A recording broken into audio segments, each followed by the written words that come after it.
Barasak berdarah. Barasak berdarah adalah suatu peristiwa yang pernah terjadi pada zaman dahulu di suatu desa yang sekarang disebut Barasak.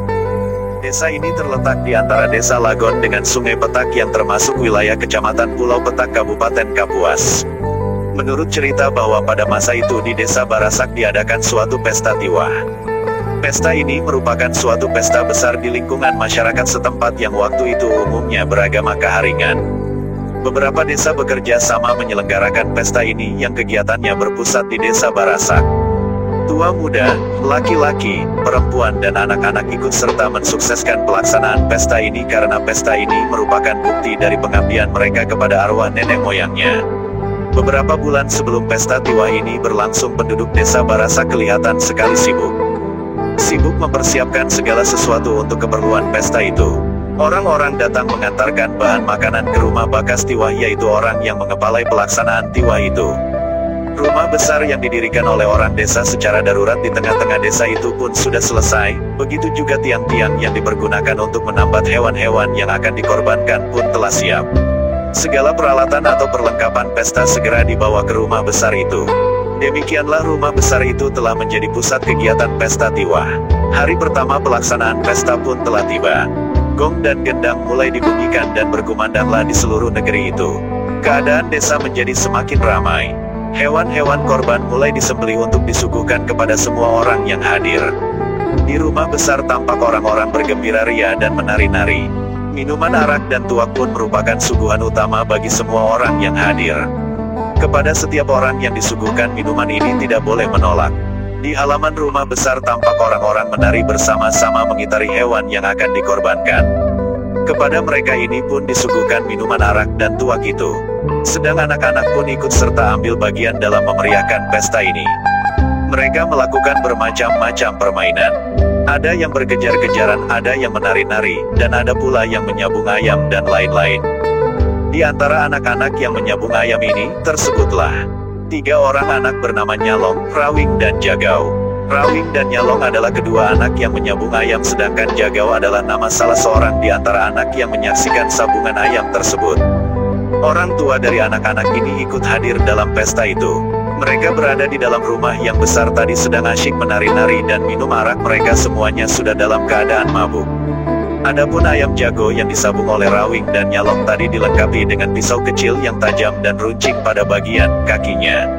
Demikianlah kedua ayam itu bertarung dengan hebatnya. Anak-anak bersorak-sorak kegirangan dan berteriak-teriak memberikan semangat kepada kedua ayam itu. Setelah agak lama tiba-tiba saja pisau yang terpasang pada kaki ayam jago milik Rawing mengenai leher ayam jago milik Nyalong, dan seketika itu juga ayam tersebut menggelepar-gelepar kemudian mati. Anak-anak yang hadir kembali bersorak-sorak dan berteriak dengan katanya, "Jago Nyalong mati!" Demikian terus-menerus menyebut ayam jago Nyalong yang mati di arena. Teriakan anak-anak ini terdengar oleh ayah Nyalong, dan ayah Nyalong yang sedang dalam keadaan mabuk di rumah besar tadi. Menurut pikirannya anaknya Nyalong dan Jagau telah mati dibunuh. Maka dengan tidak berpikir panjang lagi keduanya segera mengunus mandaunya dan berlari ke tanah. Keduanya membacok siapa saja yang ditemuinya. Keduanya mengamuk membabi buta. Orang-orang yang melihat anaknya dibacok oleh ayah Jagau dan Nyalong segera pula menuntut balas. Akhirnya semua orang terlibat dalam perkelahian itu dan tidak tahu lagi siapa lawan dan siapa kawan. Bunyi tempik sorak, gong dan gendang seketika lenyap berganti dengan ratap tangis dan teriakan yang mengerikan. Bakas tiwah. Bakas berarti tua atau ketua. Tiwah berarti upacara adat dalam kepercayaan Kaharingan untuk mengantar roh orang yang telah meninggal ke nirwana. Jadi bakas tiwah berarti orang yang mengepalai pelaksanaan upacara tiwah. Berusaha melerai perkelahian itu, tapi tidak berhasil. Dan malahan ia sendiri hampir mati terbunuh. Perkelahian terus berlangsung, korban telah banyak bergelimpangan dan darah mengalir seperti anak sungai. Akhirnya, mereka semua mati terbunuh di dalam perkelahian yang membabi buta ini. Sedangkan yang masih hidup hanyalah Bakas Tiwah yang juga sempat terluka. Bakas Tiwah ini kemudian memberitahukan kepada orang-orang dari kampung lain untuk membantunya mengebumikan semua jenazah tadi.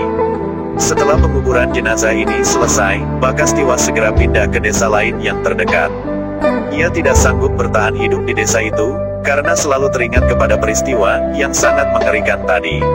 Menurut cerita, bahwa pada masa itu sesudah peristiwa berdarah yang mengerikan tadi, desa ini lama ditinggalkan orang karena telah berubah menjadi desa yang angker.